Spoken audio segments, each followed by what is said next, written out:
Hello students. अपन ने देखो थोड़ा सा स्टार्टिंग में कल करा था और उसमें अपन ने डीएनए की स्ट्रक्चर वगैरह कर ली थी। अब अपन को ये प्रूव करना है कि कौन सा जेनेटिक मटेरियल है। तो ये वाला आपका है सर्च फॉर जेनेटिक मटेरियल। इसमें थोड़ा सा पहले दे रखा है कि जैसे अपने को पता है कि सबसे पहले डीएनए को डिस्कवर किया था मैशर ने और इन्होंने नाम दिया था इसको न्यूक्लिन। और कुछ जो डीएनए जीन्स वगैरह उसके बारे में उसका इनहेरिटेंस मेंडल ने दिया था। फिर अपने पास में बहुत सारे एक्सपेरिमेंट हुए और उन एक्सपेरिमेंट्स में जैसे यहाँ पे आपको दे भी रखा है, बहुत सारों के नाम दिए हुए हैं। जैसे मेंडल है तो मेंडल्स लॉ हो गए। फिर सटन और बोवेरी ने क्रोमोसोमल थ्योरी दी थी। फिर यहाँ पे हमारे पास में मॉर्गन है जिनने लिंकेज थ्योरी दी थी। तो इन्होंने बहुत सारा काम किया था, लेकिन कोई भी ये प्रूव नहीं कर पाए थे कि डीएनए जो है एक्चुअली जेनेटिक मटेरियल है।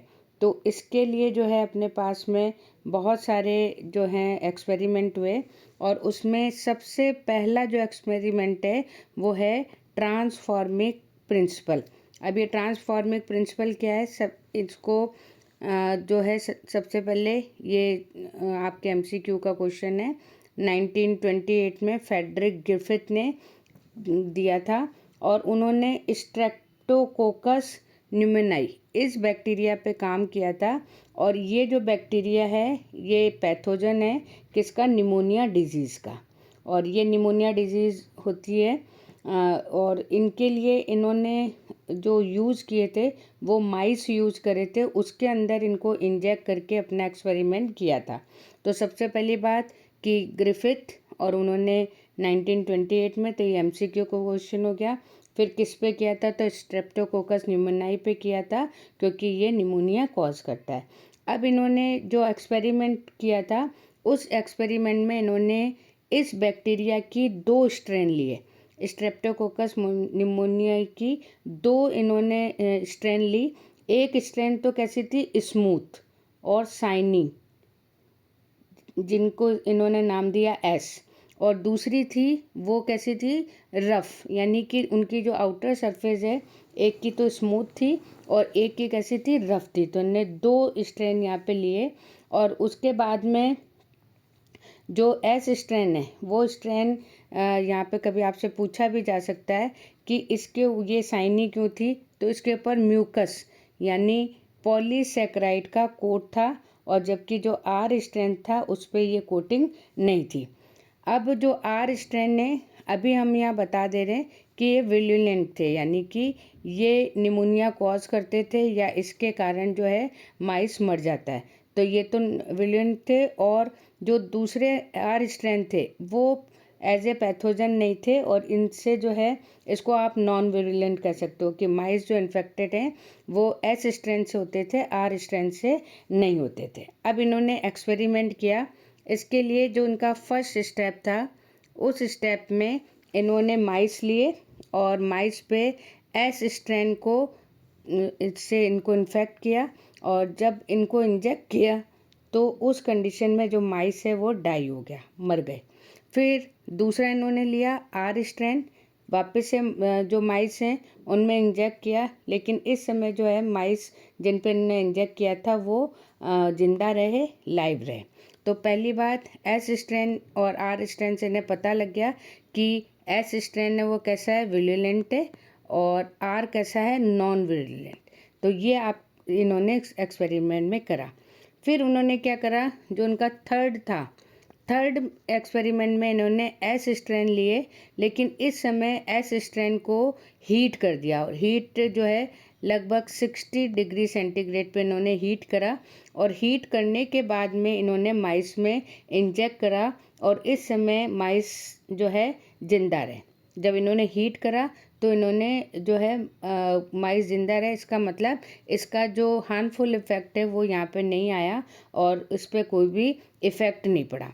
फिर जो इनके पास में फोर्थ में इन्होंने क्या करा, एस स्ट्रेन यही वाले लिए, लेकिन इस समय इन्होंने इसके साथ में आर स्ट्रेन को भी डाल दिया और इन दोनों के मिक्सचर को जब इंजेक्ट किया माइस में, तो उस कंडीशन में जो है माइस कैसा हो गया, डेड हो गया। तो यहाँ पे यही हमें पता लग था कि ऐसी क्या कंडीशन हुई जिसके कारण जो है डेड होने के बाद भी इसमें जो माइस है वो यहाँ पे डेड हो गया। तो ये जो है इसी को हम बोलते हैं ट्रांसफॉर्मेशन। अभी आप अपने आगे जो ट्रांसफॉर्मेशन है कि जो आर स्ट्रैंड है वो किस में चेंज हो गए, एस स्ट्रैंड में चेंज हो गए, लेकिन इसका रीज़न क्या था ये चीज़ इन्हें समझ में नहीं आई। अब देखो इन्होंने यही दिया है कि injected mixture of heat killed S and R bacteria mice died. तो ये इनके पास में था कि इसका रीज़न क्या है। तो इन्होंने देखा कि ही कंक्लूडेड, इन्होंने ऐसे अपने मन में सोचा ही इन्होंने रिजल्ट दिया, इसका कंक्लूजन दिया कि आर स्टैंड बैक्टीरिया जो है किसी भी कारण इन्हें इसका रीज़न नहीं पता, तो somehow been transported by heat killed S strain bacteria. तो ये अब इनको रीज़न नहीं पता था, इन्होंने कहा जो आर स्ट्रेन थे जो कि लाइव थे वो एस स्ट्रेन के से डेड से मिलके इनका जो कैरेक्टर था वो कैसा हो गया, मारने वाला हो गया, पैथोजन हो गया। तो इन्होंने यही कहा कि आर स्ट्रेन जो है वो किस में चेंज हो गए, एस स्ट्रेन में। और इन्होंने अपना जो एक्सपेरिमेंट था उसका इन्होंने प्रिंसिपल क्या दिया, ट्रांसफॉर्मिंग प्रिंसिपल। तो ये अगर मान लीजिए कभी क्वेश्चन आता है ग्रिफिथ एक्सपेरिमेंट की जगह अगर ट्रांसफॉर्मिंग प्रिंसिपल आता है, तब भी आपको इसमें यही करना है कि जो आर स्ट्रैंड है वो एस स्ट्रैंड में चेंज हो गए। और इनका क्यों, क्योंकि इनको लग रहा था कि जो स्मूथ पॉलीसेक्राइड है, पहले इनको यही लग रहा था कि इसके कारण ये वायलेंट है, लेकिन जब इन्होंने इसको डेड कर दिया तो उस कंडीशन में इनके पास में ऐसी कौन सी चीज़ है जिससे कि आर स्ट्रैंड जो है एस स्ट्रैंड में चेंज हो गया। तो ये इसका रीज़न यहाँ पर नहीं बता पाए, तो not defined from his experiment. तो इन्होंने इसका बायोकेमिकल नेचर जो है जेनेटिक मटेरियल को नहीं बता पाए। उसके बाद में अपने पास में ये अगर आपके एक्सपेरिमेंट आता है तो इसको आपको लिखना ज़रूरी है, ये इम्पॉर्टेंट है। इन्होंने एक्सपेरिमेंट किया था ग्रिफिथ ने, लेकिन उसका जो रिजल्ट है ट्रांसफॉर्मिंग का, biochemical characteristics of transforming principle, तो ये इससे भी आपके आ सकता है, या फिर अगर पूरा आता है तो आपको ये वाला जो रिजल्ट वाला ये देना ज़रूरी है। अब देखो इसके लिए यहाँ पे 3 साइंटिस्ट हैं, ऑसवाल्ड एवेरी, कॉलिन मैक्लियोड और मैकलिन मैकार्टी। इन 3 ने मिलके यहाँ पे देखो दे भी रखा है लगभग 10 साल, 33 टू 44 ईयर इन्होंने काम किया। और इन्होंने देखा कि यहाँ पर जेनेटिक मटेरियल जो है क्या है। तो इसके लिए इन्होंने genetic material was thought to be protein, क्योंकि आपको पता है प्रोटीन है, आरएनए भी हो सकता है, डीएनए भी हो सकता है। तो उसको इन्होंने प्रपोज करने के लिए ये अपना एक्सपेरिमेंट किया और इस एक्सपेरिमेंट को नाम दिया transforming principle, biochemical nature of transforming principle. अब देखो सबसे पहले इन्होंने जो भी हमारे बैक्टीरिया थे उन बैक्टीरिया में इन्हें पता था कि प्रोटीन है, डीएनए है, आरएनए है। तो इन सबको इन्होंने अलग अलग डिस्कवर किया। अब इन्होंने क्या करा कि इनको प्यूरिफाइड किया बायोकेमिकल्स को, क्योंकि प्रोटीन्स भी मिल रहा है, DNA RNA, from heat killed S cells जो 60 डिग्री पे करे थे।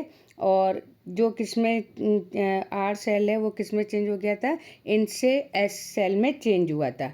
तो ये जो है इसके लिए इन्होंने क्या करा कि जो हीट या ये मान लीजिए जो बैक्टीरिया थे उनमें इन्होंने 3 तरीके के एंजाइम यहाँ पे यूज़ किए। तो सबसे पहले इन्होंने प्रोटीन डाइजेस्टिक एंजाइम यूज़ किया जो कि था प्रोटीएज। पहला जो एंजाइम है वो है प्रोटीएज। तो इन्होंने जब उसको यूज़ किया, क्योंकि ये प्रोटीन को क्या कर देता है, डाइजेस्ट कर सकता है। फिर दूसरा इन्होंने यूज़ किया आरएनए डाइजेस्टिव एंजाइम, तो आरएनएज। और तीसरा जो इन्होंने यूज़ किया था वो किया था डीएनएज। तो इस तरीके से जो है इन्होंने 3 एंजाइम यहाँ पे यूज़ किए। जब इन्होंने प्रोटीएज यूज़ किया या आरएनए यूज़ किया तो उस कंडीशन में ट्रांसफॉर्मिंग प्रोसेस जो है होता रहा। लेकिन जब इन्होंने डीएनएज एंजाइम यूज़ किया तो ये आपका कौन सा हो गया, डीएनए डाइजेस्टिक एंजाइम। अब ये मैं बीच में बता रही हूँ कि एक दो बार जो है आरएनएज और आरएनएज इस तरीके से डिफरेंस पूछे जाते हैं। तो ये एंजाइम है और ये आरएनए। ऐसे डीएनएज के भी लिए पूछा गया है कि ये तो है डीएनए और ये है डीएनएएसई,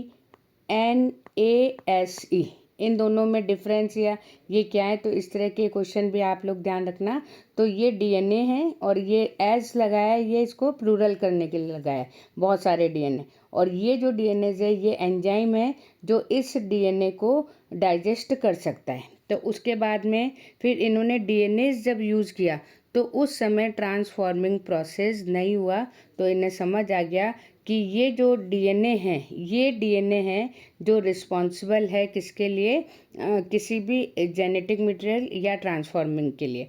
और क्योंकि उन्होंने उनको हीट कर दिया था तो हीट में उसकी केवल कवरिंग जो है वो डिस्ट्रॉय हुई थी, उसका जेनेटिक मटेरियल डिस्ट्रॉय नहीं हुआ था।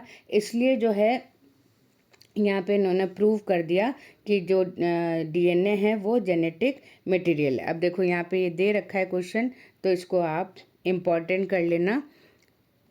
इसमें डीएनए और ये वाला दे रखा है, इसके साथ में यहाँ पे आरएनए वाला भी आ सकता है। तो दोनों का आंसर लगभग सेम ही होगा। फिर उसके बाद में नेक्स्ट हमारे पास में है, ये तो अपना ग्रिफिथ का एक्सपेरिमेंट हो गया। फिर उसके बाद में नेक्स्ट जो है इसको और ज़्यादा प्रूव करने के लिए यहाँ पे नेक्स्ट एक्सपेरिमेंट है और ये दे रखा है अनइक्वल, यानी कि इसका इन्होंने इतना 100% इसको श्योरिटी से बताया था। तो इसलिए इस एक्सपेरिमेंट को हम 100% जो है प्रूफ मानते हैं कि वाकई जो डीएनए है वो जेनेटिक मटेरियल था। तो ये इन्होंने किसने दिया था, सबसे पहले अल्फ्रेड हर्शे और मार्था चेस ने 1952 में। तो ये आपका एमसीक्यू का आ गया क्वेश्चन। इनके साइंटिस्ट के नाम भी आ सकते हैं, ईयर भी आ सकता है। इन्होंने जो वर्क किया था उस वर्क के लिए इन्होंने बैक्टीरियोफेज को यूज़ किया। बैक्टीरियोफेज यानी कि ये वायरस है और ये वायरस जो है बैक्टीरिया को डिस्ट्रॉय करता है, इसलिए हम इसको क्या बोलते हैं, बैक्टीरियोफाज या बैक्टीरियोफेज। तो इनके एक्सपेरिमेंट में इन्होंने किसको यूज़ किया, बैक्टीरियोफेज को यूज़ किया। अब इसके लिए आप देखो, सबसे पहले अपने पास में आपको पता होना चाहिए कि जो वायरस है उसकी क्या स्ट्रक्चर होती है।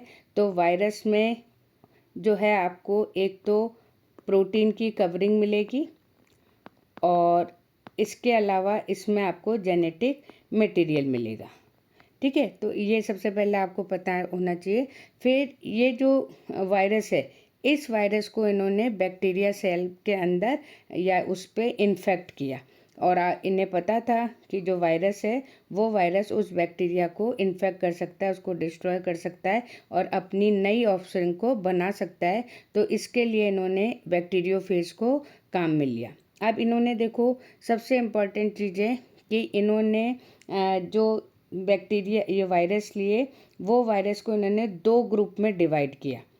एक ग्रुप में इन्होंने ये जो प्रोटीन है, प्रोटीन के अंदर जो सल्फ़र होता है उसको इन्होंने रेडियो एक्टिव करा।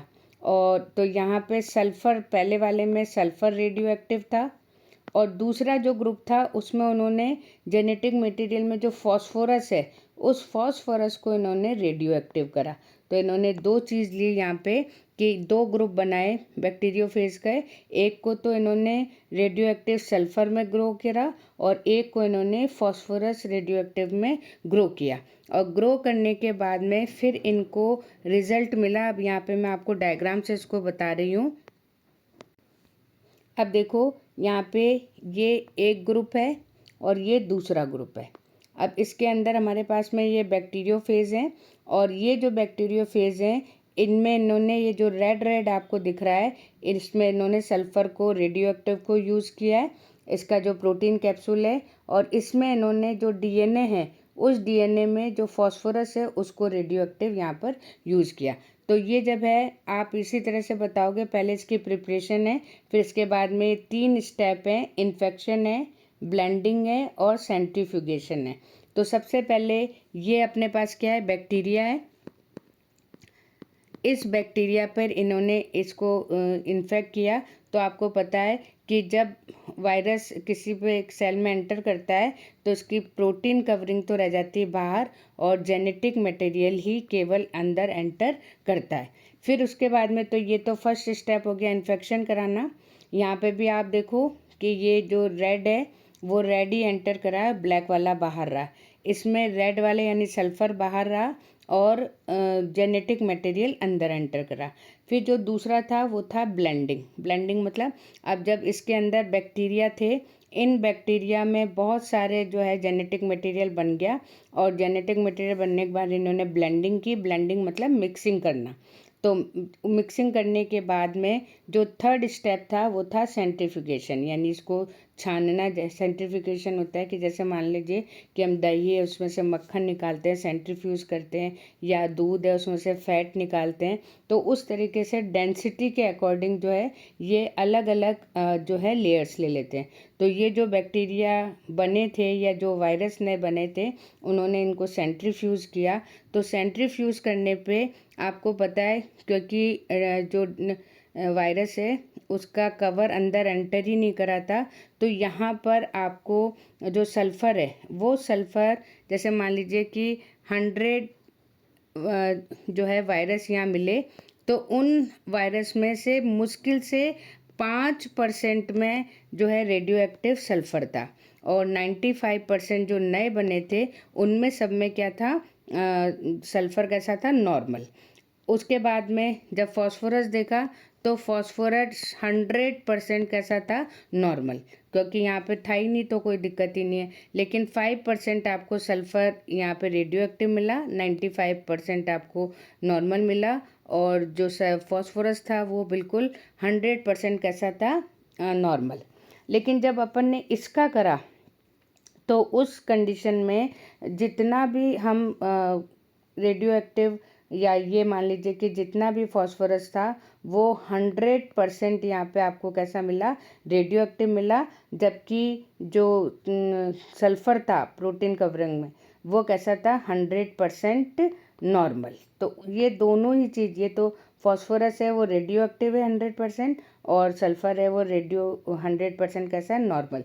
तो इनसे हमें पता लग गया कि जब हमने डीएनए को डाला था तो वही डीएनए नेक्स्ट जनरेशन में गया, क्योंकि वो फॉस्फोरस था वो जेनेटिक मटेरियल में था, जबकि यहाँ पे जो हमने सल्फ़र लिया था वो जेनेटिक मटेरियल में नहीं था, प्रोटीन में था।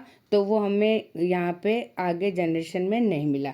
तो इस तरीके से जो है इन्होंने इस अपने एक्सपेरिमेंट को प्रूव किया। तो अब यहाँ पे थोड़ा सा दे रखा है वो आप देख लो कि radioactive phages allowed E coli bacteria, then infection proceed, coats are bacteria from blender and particles are separated. तो इस तरीके से आपको तीनों स्टेप लिखने हैं और फिर बाद में जाके आपको रिजल्ट लिखना है कि जिसमें हमने सल्फ़र रेडियो एक्टिव यूज़ किया था तो उसमें हमें नॉर्मल ज़्यादा मिले, सल्फ़र कम, रेडियो एक्टिव कम मिले। जबकि अपन ने जिसमें फॉस्फोरस को करा था तो वो हमें 100% कैसा मिला, रेडियो एक्टिव मिला। तो ये वाला जो एक्सपेरिमेंट है बहुत इम्पॉर्टेंट है और सबसे मान लीजिए वैसे तो ये इसी तरीके से आएगा, या तो हर्शे-चेस का आएगा या इसका एक नाम और है ट्रांसडक्शन, हालांकि हो सकता है आए या नहीं आए, लेकिन इसको ट्रांसडक्शन प्रोसेस कहते हैं।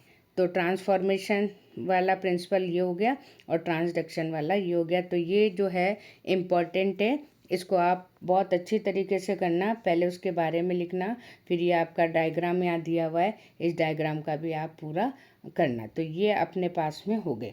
अब उसके बाद में हमने यहाँ तक प्रूव कर दिया कि भाई डीएनए एक जेनेटिक मटेरियल है। उसके बाद में फिर हमें है हमारे पास में प्रॉपर्टी ऑफ जेनेटिक मटेरियल, या ये हो सकता है डीएनए वर्सेस आरएनए। तो ये जो है ये पूरा का पूरा, जैसे मान लीजिए 3 नंबर का क्वेश्चन आपका आ सकता है, डिफरेंस बिटवीन डीएनए और आरएनए। तो ये जो है उसके लिए बहुत इम्पोर्टेंट है, और यहाँ पे जो भी आपको कैरेक्टर दिए हुए हैं उसी हिसाब से आपको इसमें करना है। अब देखो, सबसे पहले between protein versus DNA, genetic versus one unequivocal result and Hershey Chase's experiment, इन्होंने जो है प्रूव कर दिया कि डीएनए क्या है, एक जेनेटिक मटेरियल है। अब देखो, अपन ने स्टार्टिंग में कहा था कि हमें 99% डीएनए कैसा मिलता है, जेनेटिक मटेरियल, लेकिन हमारे पास में आरएनए भी है। वो आरएनए भी जो है आपको 1% जो है आरएनए भी आपको जेनेटिक मटेरियल में मिलता है, और वो किस में मिलता है, वायरस में। तो सबसे पहली बात कि सम वायरस आरएनए जेनेटिक मटेरियल, और इसमें देखो यहाँ दे रखा है आपको एग्जाम्पल, ये आप एग्जाम्पल अच्छी तरह से कर देना। ये टीएमवी है, टैबेकोमोजेक वायरस, एक क्यूबी बैक्टीरियोफेज दिया हुआ है। तो ये ऐसे हैं जिनमें कि आरएनए, ये प्लांट वायरस हैं और इनमें आरएनए एक जेनेटिक मटेरियल होता है। उसके बाद में वैसे हमारे पास में डीएनए एक प्रीडोमिनेंट जेनेटिक मटेरियल है, तो ये एक सबसे पहले डिफरेंस आ गई। उसके बाद में आरएनए के और भी फंक्शन है, अपने स्टार्टिंग में करा था कि ये एक बहुत अच्छा अडेप्टर है, ये एक बहुत अच्छा एंजाइम है, मतलब कैटलिस्ट है, प्रोटीन सिंथेसिस करता है। तो ये जो है हमारे पास में एक्स्ट्रा क्वालिटी है किसकी, आरएनए की। अब देखो, ये क्वेश्चन दे रखा है, ये इम्पोर्टेंट है, chemical difference between DNA and RNA. अभी तो आप क्या दो, जैसे मान लीजिए 2 पूछिए, तो 2 में आप क्या दोगे, एक तो आप इसमें दोगे शुगर का, कि हमारे पास में डीएनए उसमें डीऑक्सीराइबोज होती है और आरएनए उसमें राइबोज शुगर होती है। और एक आप, क्योंकि केमिकल पूछा हुआ है, तो आप दूसरा दे सकते हो कि जो डीएनए उसमें थाइमिन मिलता है और जो आरएनए उसमें यूरेसिल। तो इस तरीके से 2 आप यहाँ डिफरेंस दे सकते हो। उसके बाद में देखो, ये है इम्पॉर्टेंट कि हमारे जेनेटिक मटेरियल में क्या क्या कैरेक्टर होने चाहिए। तो ये क्वेश्चन एज इट इज़ आता है कि जेनेटिक मटेरियल कैरेक्टर्स, ठीक है, कि हमारे जेनेटिक मटेरियल। तो अब सबसे पहले क्या है, it should be able to generate replica, यानी इसमें रेप्लिकेशन होती है। जैसे आपको पता है कि हम डीएनए से डीएनए बना सकते हैं, तो इसे हम बोलते हैं रेप्लिकेशन। तो सबसे पहली बात कि इसमें रेप्लिकेशन प्रोसेस होनी चाहिए। उसके बाद में ये स्टेबल होना चाहिए, यानी जो डीएनए बर्थ के टाइम पे वही लास्ट में होना चाहिए और वही उसकी नई जनरेशन में होना चाहिए। जबकि आरएनए कैसा है, आरएनए स्टेबल नहीं है। अभी इसका बेस्ट एग्जांपल आप कोरोना का दे सकते हो कि कोरोना जो है हर जनरेशन में बदल रहा था। तो क्यों, क्योंकि उसमें आरएनए एक जेनेटिक मटेरियल था। फिर उसके बाद में इसको स्लो चेंज, यानी इसमें पहली बात तो म्यूटेशन होना ही नहीं चाहिए, और अगर होता भी है तो बहुत छोटा सा या बहुत स्लो होना चाहिए। फिर उसके बाद में, क्योंकि होना भी ज़रूरी है क्योंकि ये इवोल्यूशन में हेल्प करता है, तो सबसे पहली बात होना ही नहीं चाहिए। और अगर होता भी है तो बहुत स्लो चेंज होना चाहिए, और ये स्लो चेंज ज़रूरी है क्योंकि इवोल्यूशन इसी के थ्रू होता है। फिर उसके बाद में आपको पता है कि इसके अंदर जीन्स होते हैं, और वही जीन जो है एक जनरेशन से दूसरी जनरेशन जेनेटिक कैरेक्टर को लेके जाते हैं। तो ये 4 हैं, ये चारों जो हैं इम्पॉर्टेंट हैं। इनको एज इट इज़ आपको करना है। रेप्लिकेशन है, उसके बाद स्टेबल है, उसके बाद में स्लो म्यूटेशन है, और उसके बाद में ये act as a genetic material, क्योंकि ये जो भी जीन्स हैं उनको एक जगह से दूसरी जनरेशन में ले जाता है। फिर उसके बाद में अब अपने पास में कुछ जो है वो डीएनए और आरएनए के डिफरेंसेस और दिए हुए हैं। अब सबसे पहले देखो कि examine requirement by one, because rule of base pairing completely and both nucleic acid are have the ability to direct and duplication, सबसे पहली बात। फिर there are molecule living system and proteins fulfil criteria itself. तो यहाँ पे जो है हमारे पास में प्रोटीन ऐसा कुछ नहीं कर रही थी, इसलिए डीएनए और आरएनए को हमने जेनेटिक मटेरियल मान लिया। फिर genetic material should be stable enough not to change with the different stages life cycle change in physiology of the organism. तो अब वही चीज़ें यहाँ आ रही है कि इसको कैसा होना चाहिए, स्टेबल होना चाहिए। फिर उसके बाद में stability once property material was very evident in transforming principle, कि हमने जब हीट करा तब भी वो डिस्ट्रॉय नहीं हुआ हमारा डीएनए। तो इसने प्रूव कर दिया कि ये क्या है, बहुत ज़्यादा स्टेबल है। At least destroy properties of genetic material. This now can be explain light of the DNA, that is the two strand complementary separated and heating come together and appropriate by the condition are provided। फिर उसके बाद में कि अगर हम RNA और DNA की बात करें तो आरएनए और डीएनए जो है एक्टिविटी अगर आप देखते हो तो इसकी लेस एक्टिविटी है, जबकि जो आरएनए है वो तुरंत रिएक्टिव हो जाता है। तो ये जो है आपको इजीली डिग्रेडेबल यानी जल्दी से ये डिस्ट्रॉय भी हो सकता है। फिर उसके बाद में RNA is now known as a catalyst. तो ये कैटलिस्ट की तरह काम करता है। क्यों? क्योंकि ये क्या होता है, रिएक्टिव होता है। फिर उसके बाद में है कि स्ट्रक्चरली जो आरएनए है, डीएनए मोर स्टेबल है जबकि आरएनए कैसा है, लेस स्टेबल है।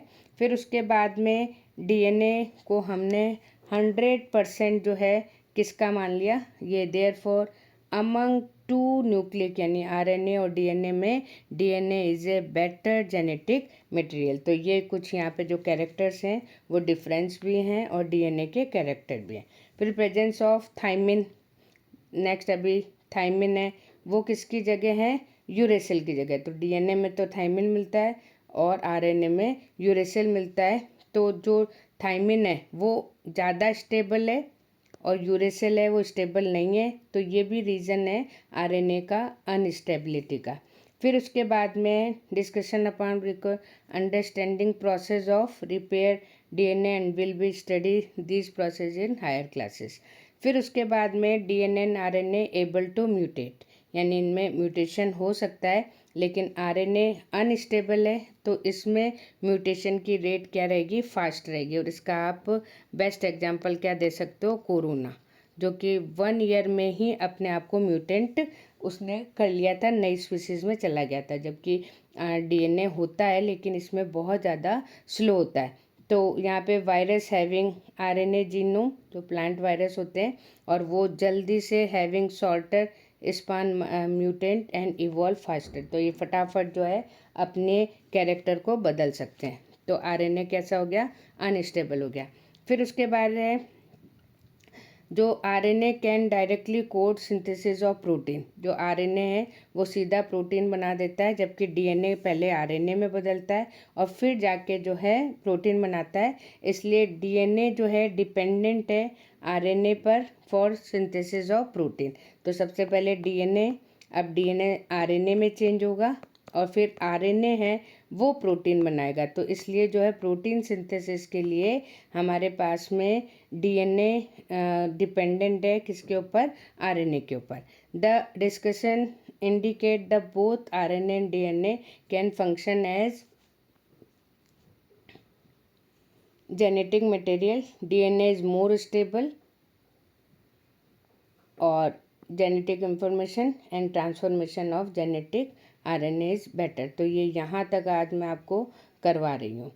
उसके बाद में जो नेक्स्ट है वो आगे आपको कराऊंगी। Okay, thank you.